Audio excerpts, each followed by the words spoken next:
And my hot take is product is one of the least glamorous functions in an organization. And the perception of product as this sexy, oh, everyone wants to get into product because you have all the responsibility and you have autonomy and you're the CEO of the product is that's the minority experience. That's what very few people in product experience. Hello and welcome to another episode of One Night in Product Hot Takes Edition, where I speak to one person about one thing, get straight to the point and find out what's on their mind. Now, if you've got something on your mind, why not head over to onenightinproduct.com/hot, where you can find a time, grab a slot, we can chat and share your opinions with the world. In any case, do remember to head over to onenightinproduct.com to find all of my past episodes with thought leaders and practitioners, as well as subscribe to the podcast on your favourite podcast app or find us on YouTube, like, subscribe, share, and all of that cool stuff. Make sure you never miss another episode again. Anyway, enough of me, let's get straight to Jas Shah's Hot Take. And I will say that I see in front of me a familiar face from many years ago with askew hair, but, we won't hold that against him, and some kind of wardrobe and a picture and some kind of shelving, a nice little plant, but enough of me describing the scene. Who are you? Where are you based? What do you do? And most importantly, what's your hot take? Hi, Jason. Yeah, good to be back. My name's Jas Shah. I'm a Fintech product consultant. I'm based in London. I help small startups, financial services organizations build products. And my hot take, which is one I think you'll also appreciate, is I think product is one of the least glamorous functions in an organization. And the perception of product as this sexy, oh, everyone wants to get into product because you have all the responsibility and you have autonomy and you're the CEO of the product is that's the minority experience. That's what very few people in product experience. And for the most part, it's not glamorous. It's sometimes very arduous and grating and kind of just wears on you. And that's the experience for most product people for most of their career. And the glamorous part is very much the minority experience. But that's an interesting point, right? Because I'm sitting there listening to you describe this kind of, these halcyon fields, this kind of exciting, we're all up in the clouds looking down at everyone else because we're so cool. But that's like so far from the experience that I see from speaking to people out and about is very far from the experience from some of the companies that I've worked in as well. So do you think that that's just a myth that's been created to keep us happy and comfortable, like a fairy tale? Or do you think that there are actually people out there that are working like that and that are feeling like that, and it's just that that's a minority? I think it's the latter. I think it's a mix of both. I think it's mostly the latter. I think, that experience is very much the 10% of people in product, maybe, if that, are doing the strategy work. They're on stage presenting their product. Like I was at a Stripe event a few weeks ago, and Will, the CPO of Stripe, was, oh, we're doing this, we're doing this, we're doing this. I'm like, there's probably 150 product people in the US who worked on that aren't even in the room, and there's one person presenting all of that work. I also agree with that, the small part of the first bit, which is the fairy tale. I think John, who you spoke to previously. Yeah, John Cutler, yeah. Yeah, so I think he was talking about the Instagramification. I think there's part of that as well that kind of feeds into this, product's glamorous. And actually, again, it's mostly not. Mostly. But it kind of reminds me, I don't know if you've seen it, there's this video on YouTube of Conan O'Brien speaking to Bill Burr, who's complaining about Steve Jobs being the alleged inventor of the iPhone when, obviously there were so many people that were, part of that, and there's so many people involved in building that and designing that and making that work, and then he's the one up on stage, doing the jazz hands. And it's like, there's a fair point that Conan raised in return, which was basically, well, that's just how it's always going to be. You can't literally have 150 people up on stage presenting everything, right? Is it not fair enough for someone to take the credit, and kind of as long as they're kind of generous in their kind of almost anonymous credit that they give to the others that are doing the work? But the alternative is that literally every product presentation is 150 people all trying to kind of jostle for the bits that they did, and that probably wouldn't work either, right? Yeah, that's true. And I guess it's not to say that why doesn't everyone get on stage and everyone have a big kumbaya and celebrate each other and high five each other? It's more that I guess it's we'd hear less of, God, I had my day to day was just bringing teams together. Like I don't even feel like I did anything tangible. I literally just had 15 conversations with 10 different people from 4 different teams just to try and get on the same page. It's immeasurable, and it doesn't equate to anything, and you kind of feel like you've almost not wasted a day, but it's a day of work that no one else sees, and it's almost not recognized to a certain degree. And I feel that's the bit that's the not glamorous part, where you're doing a load of work behind the scenes. It's not recognized because it's kind of very difficult attribution is very difficult. And I think that's just one of the parts. I think like behind the scenes work, I think you're always balancing those competing interests from different teams. Often you'll get lots of responsibility, but with less authority than you think. And I think that's one of those things where I think if you're a product person or you're coming into product, you assume, I'm going to be, again, the CEO of the product thing is always a myth that's in these 10 myths that gets busted. If you're CEO of product, well, no, because there's a CEO for starters. Then even above the CEO, you have VCs, and then you'll have big funds pushing your start forward. So there's loads of factors. I mean, the metrics one is just one. I think lots of product work is very difficult to attribute to, like, Jas did this, and this, and as a result, this happened.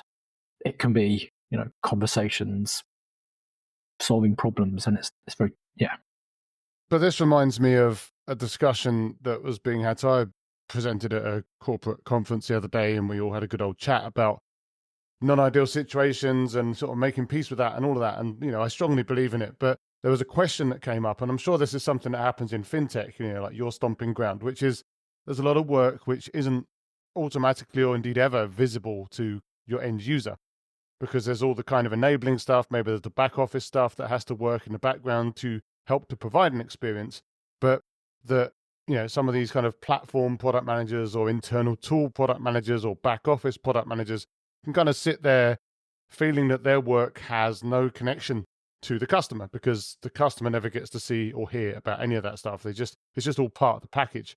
Do you feel that that's something that is a solvable problem? Like, can people, A, make their work more visible? Should they even? And B, is it something that they can almost make peace with and kind of still work out a way to draw a line to the customer, even though they're not directly interacting with them?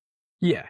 I think on the second point, I think you can make peace with it by kind of understanding your role in the organization as look, I'm an enabler. I bring teams together.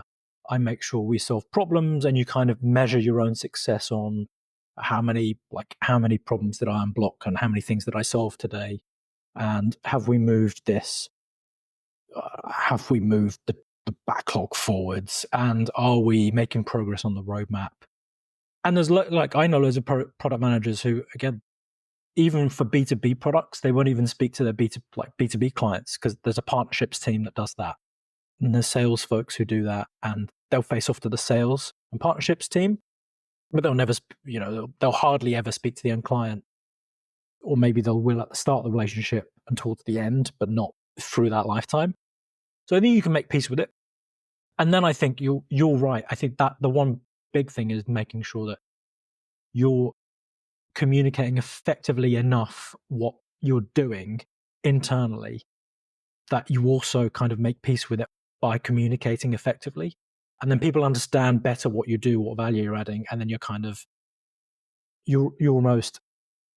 not a customer facing product person. You're look, here's what I do. Here's how I've told everyone what I do.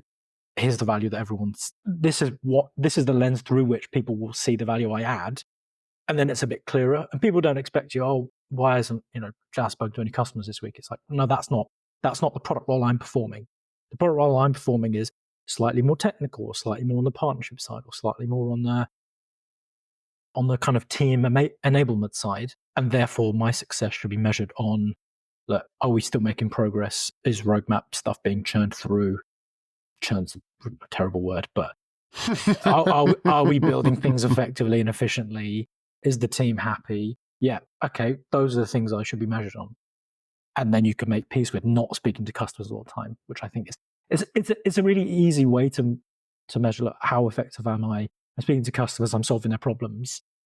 But like we both know that that's maybe 30% of roles. There's a massive proportion of roles of product people who won't even speak to customers, and so it's you can't use that as a success metric because it's not fair. Well, what's fair though, right? I guess is an interesting question, but also another interesting question, and maybe an obvious rebuttal to this idea that it's not glamorous and all of the stuff that we talked about before. Like, I guess ultimately, does it matter if it's glamorous? Like, surely we need to take our own egos out of it a little bit, stop trying to treat ourselves like the special little flowers that we think we are, and concentrate on what we're really supposed to be concentrating on, which is like, delivering superior outcomes to our users, to our customers, and to our business. Like, does it matter if we don't get all of the credit that we need? Or do you think there's a sort of a human tendency to want to be given credit, whatever happens? I mean, I personally don't think it matters. It's for me, it's more the perception of product as this. Oh, you get into product, you'll be doing this, this, and this. You'll be getting paid X because of 18 months ago, kind of product salaries are almost at an all-time high. You'll be the CEO of the product, and it's that perception that I think kind of exacerbates the need or the sight of product as being glamorous, which is kind of what I'm getting at. Is Yeah. there's some roles that are glamorous and cool, and you'll be facing off to all these like different teams. You'll be working with big companies and outlining strategy for a product, but again, most of the time you won't be. So as long as you know that going into this, that most of the time you won't be, you'll have little nuggets of success and like celebration moments, as with most other roles and most other teams. But I feel like recently there has been this glamorization of product as a get into product to be doing this, this, and this. And it's like, you probably won't be doing any of that. And it's not realistic to expect to have this expectation going into a role. That's kind of what I'm getting at. Do you think that that's something, though, like you're talking about it in the product management sense as well, but like, do you think this is something that other people from other parts of the business, other functions within the business, marketing or sales or customer success or like all these other functions within the business, do you think they're worrying about this as well? Do you think that they're also having this kind of agonizing mindset of like, well, we should be doing better and, it's supposed to be more than this? Or do you think that those roles have kind of made peace with it? And it's just because product management's a bit newer and maybe we haven't quite come to grips with ourselves yet? I think a bit from column A, a bit from column B. I think everyone will agonize about, what is my purpose? What value am I adding? I think that's again human nature. So even if you're in a marketing, sales, customer success, ops role, you're going to be thinking, what value am I adding? Am I doing anything here? Existential crisis. Yeah, exactly. Or what's going to happen to my role? But I think you're right. I think it's, and then I feel it's exacerbated in product because there's a few different roles in product. Externally, often there's a misconception about, okay, you have to be technical. You have to have 15 years industry domain knowledge to be a head of product in a fintech. You have to do this and you have to do that. And I think there's a lot less, because all of these other functions are a lot more mature and the roles are a bit more solid. There's a lot less of that in those areas. And again, I've had, like yourself, I have conversations with folks every week. I want to get into product because of this, and this. And I go, well, if it's for those reasons, I'm not sure you want to get. I don't think you do want to get into product, because it's going to be 8 years before you even, all of those things you've listed, be like 6 to 8 years before you get any of that.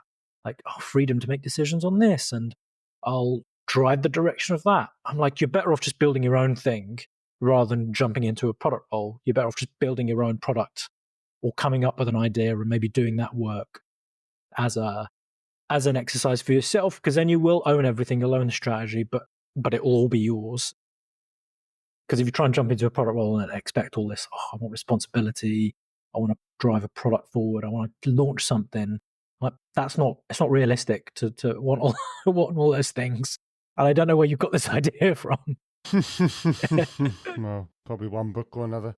Well, that's obviously food for thought, and hopefully people can at least try and think around it and maybe adjust their expectations accordingly.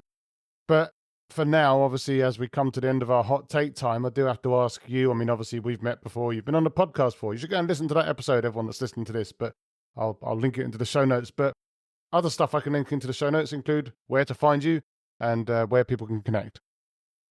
Cool. Yeah, I mean, find me on LinkedIn. I also write a newsletter, so it's called Fintech R&R. Just like everyone else. Just like everyone else. Probably more newsletters than there are product managers these days. I think so. It's getting to that point. There's an inflection point coming.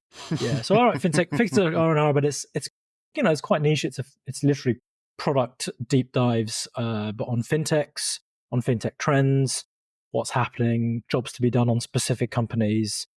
Why metrics matter in fintech, all of the stuff that you've probably spoken about on all hundreds of different episodes of pods. Fintech. Who's your hot tip? Who's your hot tip for fintech? Who's one to watch for the rest of 2024? Stripe, because they're already one to watch. I think they're one to watch. They're still one to watch. I think Stripe. There's IPO talk.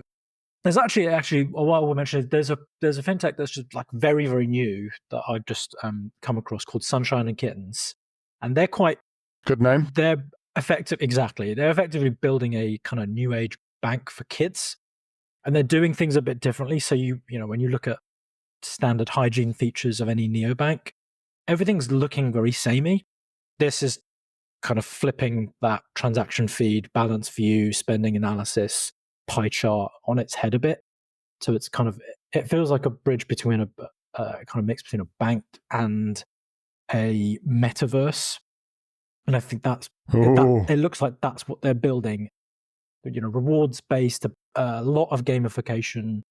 I think there needs to be a bit of careful analysis on that. But I think that's one to watch, especially if they manage to launch this year.